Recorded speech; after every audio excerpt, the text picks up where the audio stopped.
Welcome to Vibes of India. I'm Janvi. Someone has rightly said that what you wear really matters, and a small piece of statement jewelry can make a whole lot of difference. To discuss about jewelry, fine design, its history, and a lot more, I'm sitting with jewelry designer, gemologist, and historian Jina Shah. We'll be sitting together and discussing about her journey in jewelry making, what she thinks is the future of jewelry making, and a lot more.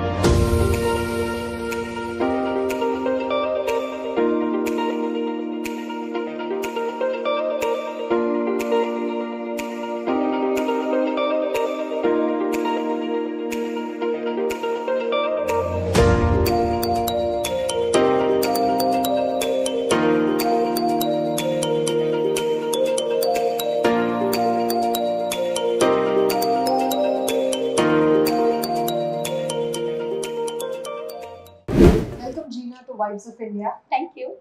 So, Jina, we learned about your story that you started from working in a bank in Surat to now when your jewelry is known world over. So, can you give us an idea about your beautiful journey?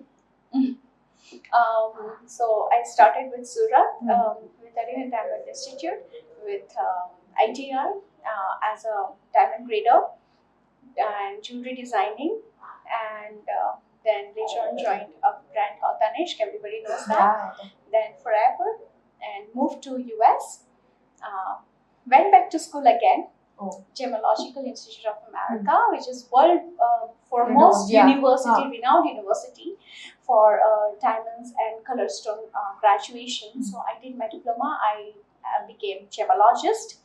I took 500 stone challenge there. Incredible. I did my jewelry historian from Christie School of Education. I did my jewelry arts. I did my jewelry designing furthermore, and so on and so forth. It's on and on and on, and I'm still studying jewelry valuation from Montreal University. So I'm a jewelry valuer too. So I have almost 6 to 7 degree diplomas in this industry, and still looking forward for more. And Jina, how has your formal education in jewelry helped you become a better expert or an expert at work? A lot. So first of all, it taught me ethical business practices. It taught me certain guidelines. It even made me expert purchaser. So whenever I'm on my purchase trips, purchase stores, you just pick up the right things. Yes, I know what I want, how much I want, and what prices am I paying it for. So at that, my customers have been benefited with my purchases. Third thing, I'm always aware about the market. I'm always aware about the new mining resources, rare stone. So likewise, I'm helping my collectors to do the right type of investments. In terms of jewelry designing, I am able to understand my client's requirement in 1, 2, and 3. I am not taking too much of time. Just categorize it as yes. I'm able to immediately stream down their needs and wants, and in my deliverables, I'm able to give them the substitutes. Because of my knowledge in gemstones, in diamonds, I'm able to navigate them to the right way. Interesting. Yeah. And Jina, you also mentioned about ethical business. So tell us about various aspects of it, and is it followed or not? I don't know about is it followed or not, but it should be followed. We always believe into following ethical business practices. And when we talk about ethical, is maintaining the transparency, honesty, loyalty with your customers, not just with your customers, whomsoever, no matter wherever they are buying jewelry from, they should be aware about certain basic things like gold purity, whatever, like hallmark trends, like diamonds, what are the correct clarifications of the diamonds they should look into it, how much to pay for it. In terms of gemstones, they should know the right type of question to ask. And which is very important. Which is very important. And when I talk about ethical business practices, you say your customer whatever you are delivering to them. Like let's say if my jewelry has a synthetic gemstone, then I must tell my customer it's a synthetic gemstone. If it's a natural gemstone but treated, I should tell my customer that these are this. My diamonds, they are VSSI. I should tell my customer they are VSSI. Do not try to do upsell. And whatever questions they ask, you need to first educate them. They should know what they are buying. True. right? Because for us, jewelry is again 10 to 15%. Sometimes it's more than 15% part of your assets. Yeah. So we should To be consider very that transparent. very Transparent yes. to the customers. Yes, True. yes, yes. So that's what my education have taught me, and that's what we are following. Yeah. And Jina, like over like decades in this field of jewelry, tell us like what has been your inspiration? What do you really look forward to this field? So while I was studying my jewelry history program, I learned about a various Renaissance artists and various modern designers. So Renaissance artists, I'm sure people in jewelry industry must be aware about René Lalique. René Lalique is one of the finest enamel artists of Renaissance. Jar, his name is John Arthur. He is a finest creator of the jewelry. Yes. So my nature collection has been always inspired by jar. So whenever I'm designing certain things, I would always around. It's always around. I read the jar. I read the books. I follow jar's designing techniques. His way of thinking. You know. So some or other way, I think jar is my inspiration. Wow, very interesting. And another thing that many people are not aware about is wedding trousseau. If you can brief us about that and how does one put together when it comes to jewelry? Yes. So we have done a very detailed session on the wedding trousseau, but I'll just tell you in a small points that wedding trousseau is nothing but whatever you're giving as a gift to your daughter or daughter-in-law in terms of trousseau, in terms of jewelry. So one must keep in mind that the trousseau jewelry should have certain day-to-day wears, certain event wears, and certain jewelry which are only investment purpose. So let's say you are giving maybe one or two gold bars, one or two solitaires, and with that you are giving them jewelry which they are actually wearing on day-to-day wears and event wears. So that's kind of a trousseau which we design. And I think which all designers should add into their collection, the trousseau part, which starts with the scratch, from the sketches. Sketches till the finest product. Yeah, but everything is customized. Everything has been approved, and the bride, she's part of her own jewelry trousseau. Wow. So the kind of emotional it's very customized thing. Customized, and everything is as per her wants. Wow. Not needs, but as per her wants. So she is so emotionally connect with her trousseau. Yeah. So that's the concept of trousseau. And Jina, whenever I listen to you talking about jewelry, I feel that it's a very emotional process for you. Yes. So brief us about that. Like it's not just money that one person is putting in. It's also emotions. It's also feelings that jewelry is concerned with. So for us, Jina Shah's tagline is jewelry is an emotional investment. There are so many advertisements actually when you see that the grandma wants to pass on their jewelry to the daughter, and I saw recent there was a beautiful advertisement wherein grandma is entering the room, opening up the jewelry box, and she is like showing the piece to her granddaughter, and then she herself is putting on that, I'm sorry, I'm not going to pass this on to you. So she is emotionally connected with that jewelry because that was the first piece given by her husband to her, right? So that's what I'm saying. The jewelry is always an emotional investment. People talk about what's the resale value, but in real, they never sell it. Yes, they do think about exchanging it or maybe melt it and make a new design out of it. But again, that crowd is also 50%, but 50% crowd, they don't even ever think of selling that jewelry. So for me, jewelry is an emotional investment rather than financial investment. Financial investment is other gold bars and just a loose solitaires. Interesting. And Jina, you are not just a jewelry maker, but also a historian. So tell us about how has jewelry designing changed over the years, and what do you think is the future? Honestly, jewelry to nowadays the market is more about the commercial. But when I tell about the jewelry designing trends, honestly nothing has changed. So many of the pieces, many of the designers nowadays, I'm very happy to say that now the new generation, they're educating themselves in the industry. There are so many gemology college and the courses and the degrees and diplomas are widely accepted. In the industry that yes, education is required in the industry to enter into the industry.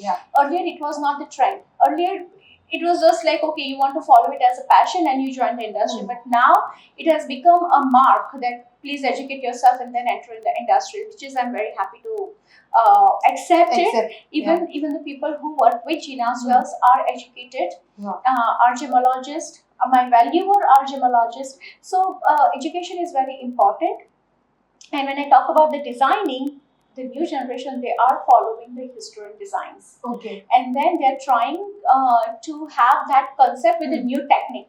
So that's what even we do. In our design, you will find a lot of Balope concept, you'll find a lot of Art Deco, or maybe you'll find a lot of Art Nouveau. Art Nouveau is all about enamel. Art Deco is all about geometrical designs, and wherein Balope is. So people say, oh, platinum is very new thing, but let me tell you one thing, platinum is a very old thing. Okay. Platinum had started in 1819. Okay, platinum, even the jewelry in titanium have been started in that era. Okay. So it's not new. Okay. In 1912, the platinum tiaras were so famous, right? So people have started taking the concept from the old historian designers. Sort of recycling, maybe.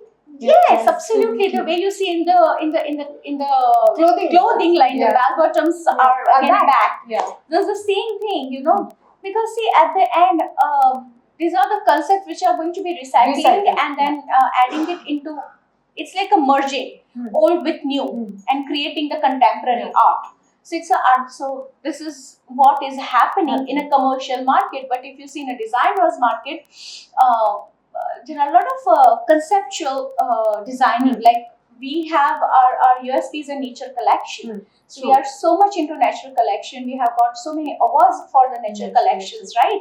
So nature collection is one of our USP, wherein we do a lot of enameling. We do a lot of different colors of. We use different colors of diamonds, gemstones, pearls. Yeah. We play around with it. We do experiment, and honestly, our people, our customer, they love those things. Yeah.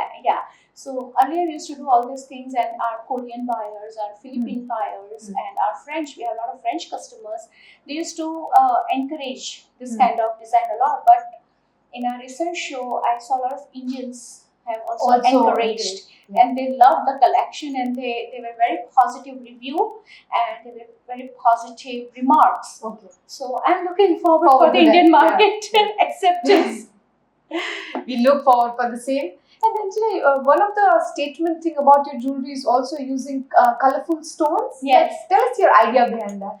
So, color stones are vibrant. Yeah.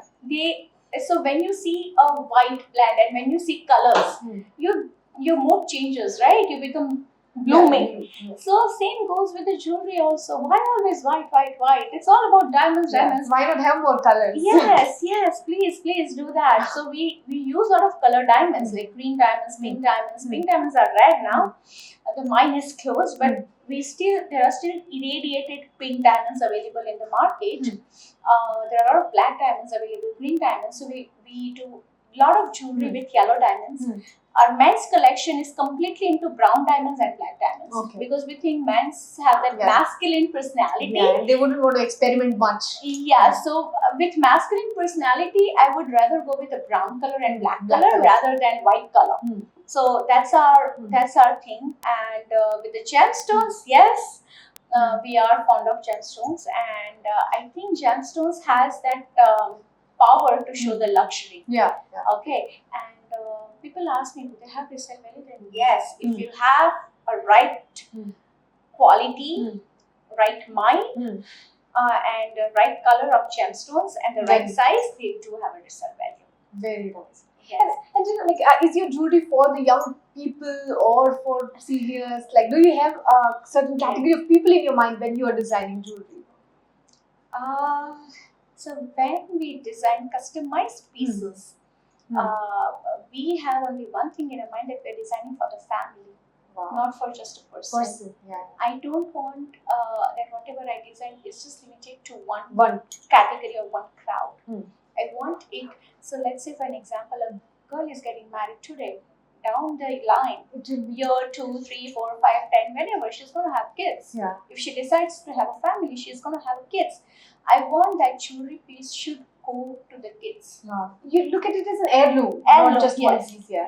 Yes. So that's what is our criteria. But yes, we do design for kids separately. Oh, that's an We do interesting thing. design separately for senior citizens. Okay. And we do design separately for the working class people. So let's say if someone is working in the medical field, we design Jewelry for. for only medical people, keeping their work routine in mind. Okay. We design particularly 9 to 5 collection, keeping that crowd in mind, because 9 to 5 is what? Rush to work. So our You put studs, something- so our studs doesn't have screw which is taking forever. Yeah. It's just a push back Okay. with a double lock system. Very quick. Very quick, quick to wear, quick to maintain, easy to maintain, and quick to change, Okay. easy to store. Yeah. Those kind of jewelry. So we do have all segments, all kinds, everything we do carry. Lovely. Like there is something for every segment of people. Yes, Yeah. always. We do work a lot with the carved gemstones also. So in my show, I realized when I saw many of the people, they're like, "This is so new for us, the carved gemstones." I'm like, okay. It's new for you. Yeah, because carved gemstones, right? So that is something which is very eventful and which is bringing that Rajwada look. Rajwada look, when I say it's a heritage look. And again, sitting in your budget. So we are doing this kind of designing only for the Indian customers, Indian crowd. Okay. But honestly, this heritage jewelry are being widely accepted By all other communities. Like many Filipinos are asking for those kind of jewelry, Wow. and many Indians are asking Filipino kind of jewelry. So I'm so happy that the way cultural indifferences Exchange and the is taking culture, place, yes. So it's a, such a stimulated, and before it was very conservative and very stagnated market, but now it's like a reverse zone. Yeah. Everybody is ready to explore everything. yeah, they'll be experimental in nature, and that's a plus. Yes. True. Like let's say for an example, brooch. How many Indian women you have seen wearing a brooch? But now, yes, they are It's ready. coming back. Yeah, so we are designing brooch with the pendant. So that kind of jewelry are also in trend. That one piece you can wear in a multiple way. So you're paying for only one piece, but you you're can using play it it in a around, multiple yeah. way. Yes. And lastly, I would want to ask that you have already gone across the world with your jewelry. What's next on your list? What else do you want to do? Where else you would want to reach? Sky is the limit. Yeah. So I wish I could say that I want to go to Mars. But sky is the limit. There are many things in the plan. There are many things in my list. And You're still studying, you're still exploring, you Yes. still have the mind of a student. I think one should never stop going back to school, because you're always grounded when you're learning, and you are always exploring when you're learning. And while exploring, you don't know how many gates you're opening up, right? So always have that aspiration of learn more, read more. I'm a hardcore reader, so even if I get 10 minutes of time, right now I'm reading one of a very new book by Wan Shu. He's a very versatile Chinese lapidary artist. So Okay. I'm reading about how he is doing his lapidary artwork, and how his pieces are so extravagant, and I'm also reading a book about Cartier, how Cartier became Cartier. Wow. What was the journey, so this kind of books are always keeping me going. Yeah. There's no pause. So there are many things in the list actually. I think we'll have to wait and watch. Yes, please wait and watch. And yes, very soon I'm planning to launch my boutique in Ahmedabad, because my roots are from Ahmedabad, but I want to do it in a very different format with a very different collection. So let's see, hope to launch myself with my boutique ASAP. Great. We wish you all the luck and success, Jina, for Thank you your so much. journey ahead. And thank you so much for sharing your story with us. Thank you. Yeah. For more such interviews, for more such stories, keep watching Vibes of India. Thank you.